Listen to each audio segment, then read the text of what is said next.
The Selfish Path to Romance. Download Chapter 1 for free at drkenner.com and at amazon.com. And right now I want to welcome Sarah. Sarah, you're dealing with a 4-year-old? You're a 4-year-old? Yes. Yeah, what's going on?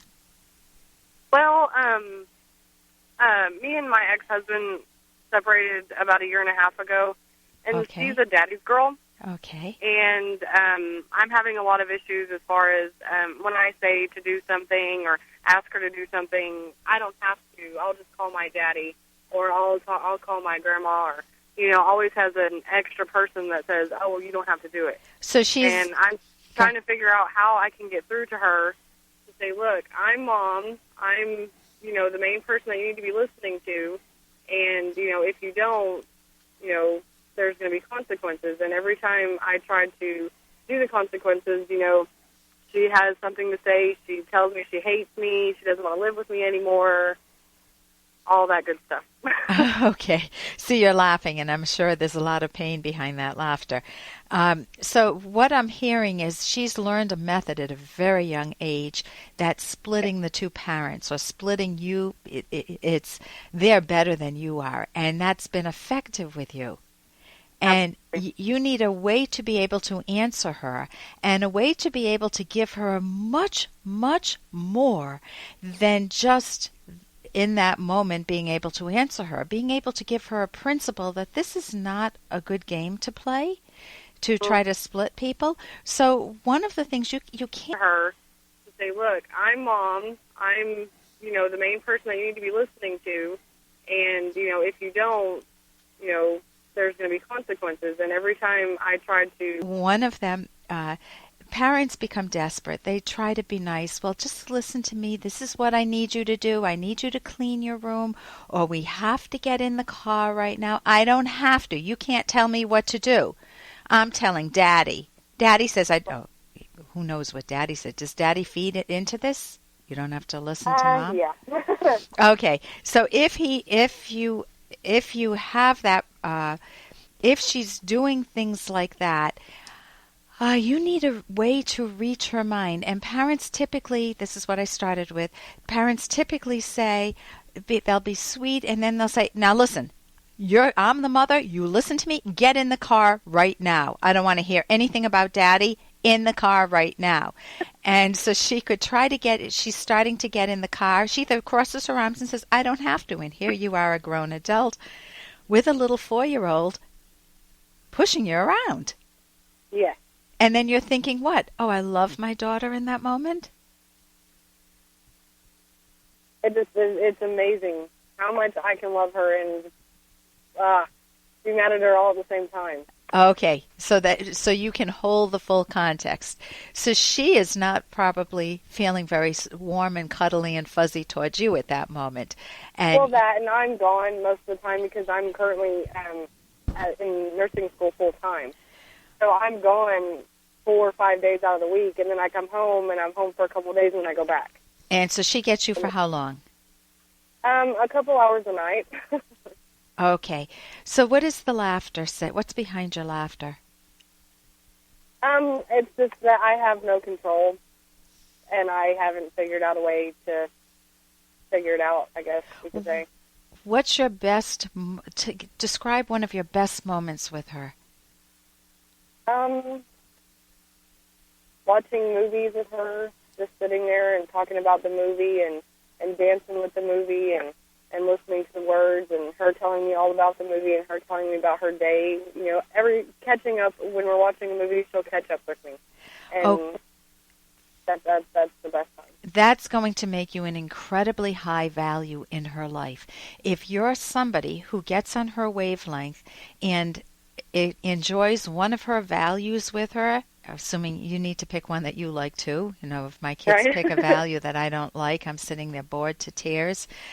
So try to find some mutual ground where you both share a similar hobby or interest. Or watching movies with me, it was reading books to my kids and teaching them. And you're sitting there, and she's dancing, and you're dancing with her, and she's having such a good time. That is doing much more to help her connect to you than what? than telling her, I'm the mom, you're going to listen to me. Right. Now, moms and dads, but especially in a divorce situation, you're in a difficult situation in that you have to tell her to do things she doesn't want you to do, such as eat your food, finish your food before you eat your dessert, brush your teeth now, get into bed now, get up now, it's time to get dressed now. You have to tell her what to do, and you have to tell her things she can't do. No, you can't watch TV now. No, you can't have dessert now. So you become, in one of my favorite parenting books, the enemy. You're a ready-made enemy as a parent already.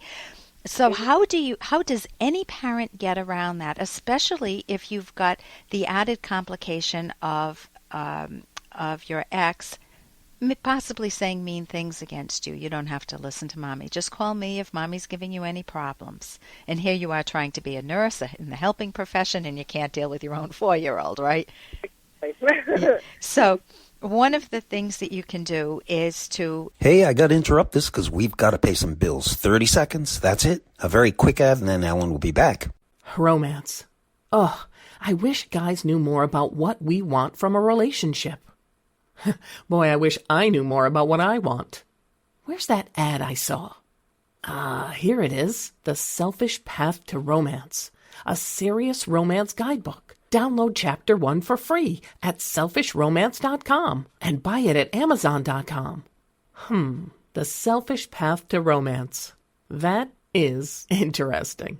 One of the things that you can do is to, as I said, the dancing, the playing with her, listening to her day is absolutely phenomenal. And then what to do to engage her cooperation is to say, and give me an example of something that she does that you're having problems with. If I tell her that she needs to get ready to go to bed, she says, well, I'm not sleeping Okay. not sleeping with you, so... Yeah, go ahead. She'll say, I'm not sleeping in the same room you are, so I'll just go hang out with my grandma. Okay. Well, no, we need to get ready to go to bed. Okay, the minute you say no, you become an enemy. So here's what you do. You can use a skill called Grant Her Wish in Fantasy. Honey, I can hear how much you want to stay up with Grandma, and I wish for your sake that I could say, yes, you guys can stay up all through the night. Tonight's not a good night to do that. Would you like to go to bed in 10 minutes or in 15 minutes? Tell me which is best for you. I used 2 skills there. I used Granting Her Wish in Fantasy, and I gave her a choice between 10 and 15 minutes. Right. And so kids like the experience of choice, and that's very helpful. So the books I want to tell you, one of them is Dinosaur's Divorce, and you can go to my website. It will be up there probably within a day or 2, but you can just Google it. And there's a page where it says, don't let one parent tell you to say things to the other parent.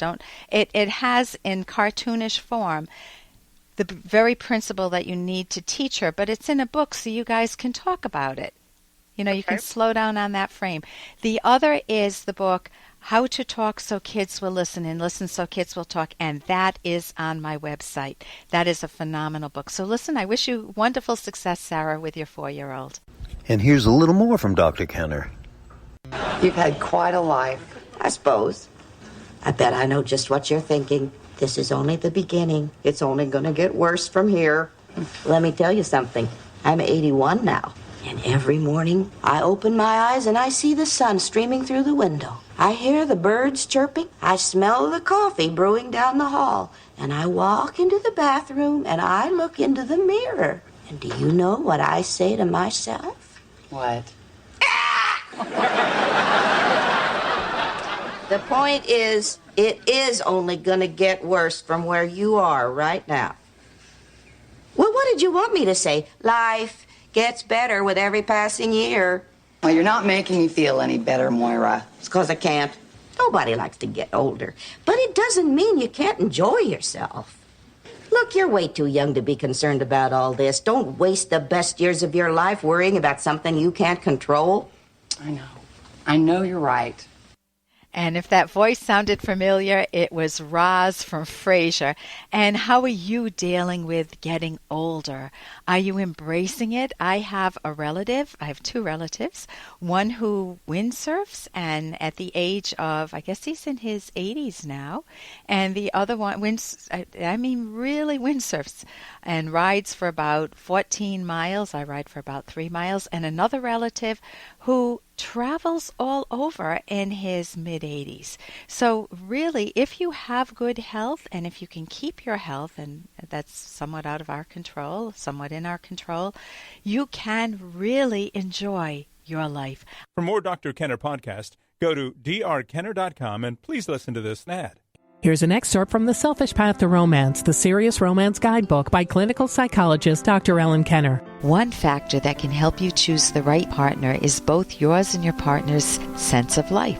According to Ayn Rand, quote, "Love is a response to values. It is with a person's sense of life that one falls in love, with that essential sum, that fundamental stand or way of facing existence, which is the essence of a personality. One falls in love with the embodiment of the values that form a person's character, which are reflected in his widest goals or smallest gestures, which create the style of his soul, the individual style of a unique, unrepeatable, irreplaceable consciousness. It is one's own sense of life that acts as the selector and responds to what it recognizes as one's own basic values in the person of another." You can download Chapter 1 for free by going to drkenner.com, and you can buy the book at amazon.com.